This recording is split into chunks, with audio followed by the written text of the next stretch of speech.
Before diving into this incredible story, consider subscribing to the channel and hitting the bell. Every story here has something to say, and you won't want to miss a single one. Marcus Anderson was the epitome of modern success. At 42, he presided over a financial empire whose ramifications stretched from the stock exchanges of Wall Street to the skyscrapers of Asia. His name, spoken in business circles, inspired respect, admiration, and even a certain fear. A master strategist, Marcus had single-handedly built this kingdom of numbers and opportunity, transforming every apparent failure into a step toward success. Yet, behind that rough-hewn face, hard features, a piercing gaze, and shoulders that were always straight, hid a fragility he tried hard to hide. A past he had stored deep inside, like a sealed box he no longer dared to open. A past made up of simple dreams, naive promises, and a first love he thought he had lost forever. That evening, in the cold glow of the crystal chandeliers of the Grand Manhattan Hotel, Marcus felt strangely disconnected. He had accepted this charity invitation out of pure convenience, a social act essential to maintaining his public image. He wandered among the guests, familiar faces, fixed smiles, empty conversations about the latest merger or the quarter's figures. The vast and elegant grand hall echoed with hushed murmurs and the clinking of crystal glasses. Yet, in this luxurious setting, his attention was captured by a black lacquered piano, placed in a discreet corner. A young woman sat down at the instrument. Her modest silhouette stood out from the upper middle class surrounding her. Her slender, nervous hands brushed the keys with palpable gentleness. Her name was Lily Carter. A music teacher at a Brooklyn public school, Lily had grown up in a neighborhood where dreams often die before they even begin. Tonight, she was playing as a volunteer for a charity that helps underprivileged children, hoping her music could offer them a little hope, a glimpse of light in their daily lives. When Lily began to play, the entire room seemed to hold its breath. A melody rose up, delicate, fluid, almost fragile. And then, like a clap of thunder in a summer sky, Marcus felt his heart stop. This melody, he knew it. It was his. The one he'd written at 17, on a rickety old piano in his parents' house. The same melody he'd played, for hours on end, for Emily, his first love, the only person who'd ever been able to touch the man behind the mask. At 17, Marcus Anderson was still just a boy with vast and fragile dreams, a young man whose heart beat to the rhythm of music and words. In the small, modest house he shared with his parents, he spent hours writing poems he never dared to show, strumming the strings of his old guitar, and fumbling on a rickety piano whose worn keys had already known many melodies. Next door was Emily Parker, his childhood neighbor, a radiant young girl with a contagious smile. Emily wasn't just a friend.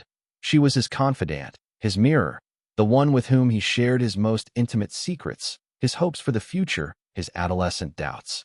Together, they formed an unlikely pair. He, a passionate and clumsy dreamer. She, lively and full of life, always ready to encourage Marcus to believe in his talents.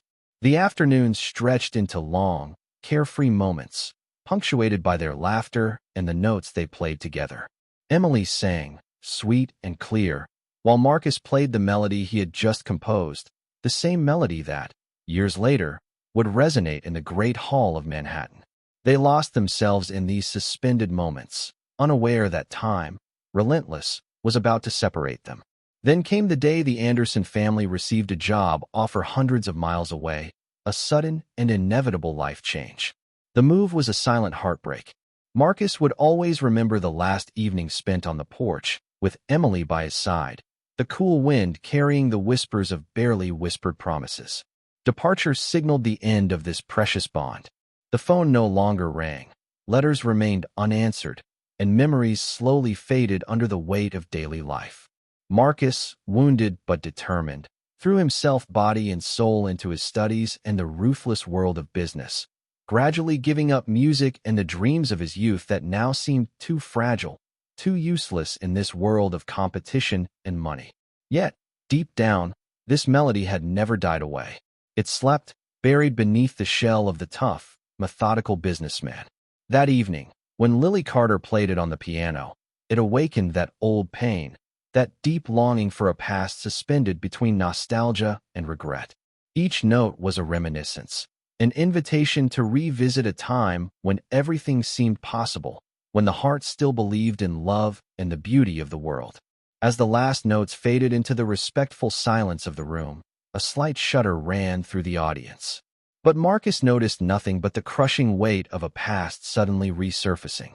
He approached Lily slowly, his hands trembling slightly, his heart beating faster than he would have liked. His eyes, usually so cold and calculating, shone with a rare emotion.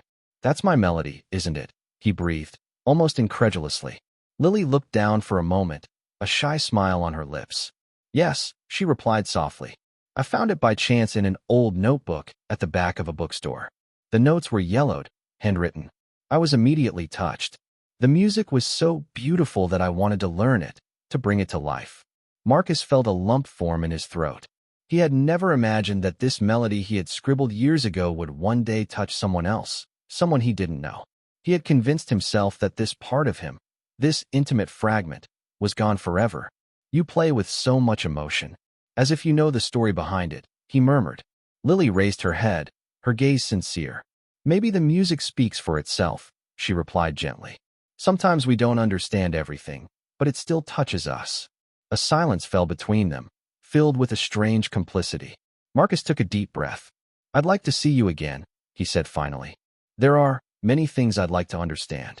It was the beginning of an unlikely exchange between two seemingly opposite worlds. Marcus, accustomed to coldness and control, discovered in Lily a warmth and simplicity he had forgotten. Lily, for her part, perceived behind the businessman's facade of vulnerability she would never have suspected.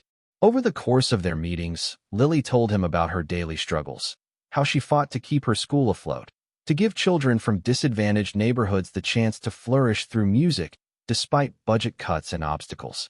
Marcus listened, absorbed, intrigued. He was surprised to find himself interested in realities so far removed from his gilded world. He realized that his wealth had never brought him the peace that Lily seemed to draw from every note she played.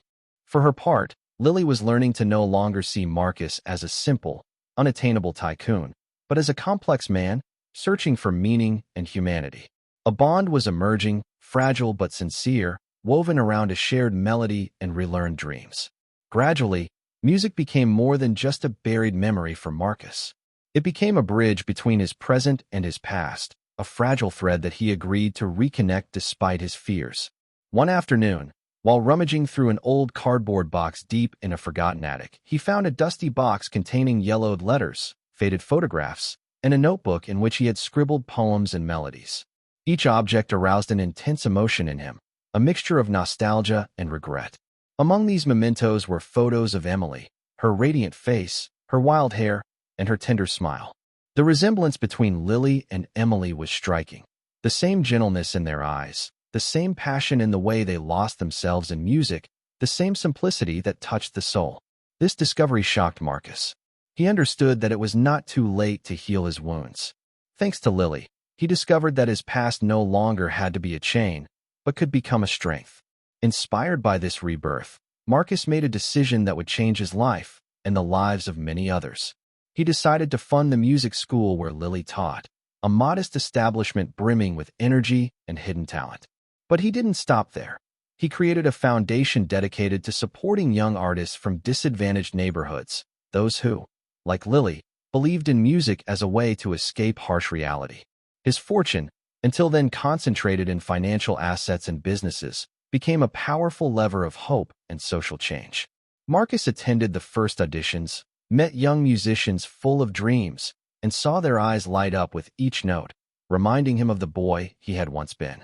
But beyond all this, Marcus realized something even deeper. He could love again. Not by denying what he had experienced, nor by running away from his memories, but by fully accepting them, embracing them as a part of his being. And Lily, this woman from another world, became this accomplice, this light in his life. Two souls that seemed to be opposites found themselves united around the same melody, that of first love rediscovered, of a second chance. Their steps mingled gently, their hearts beat in unison.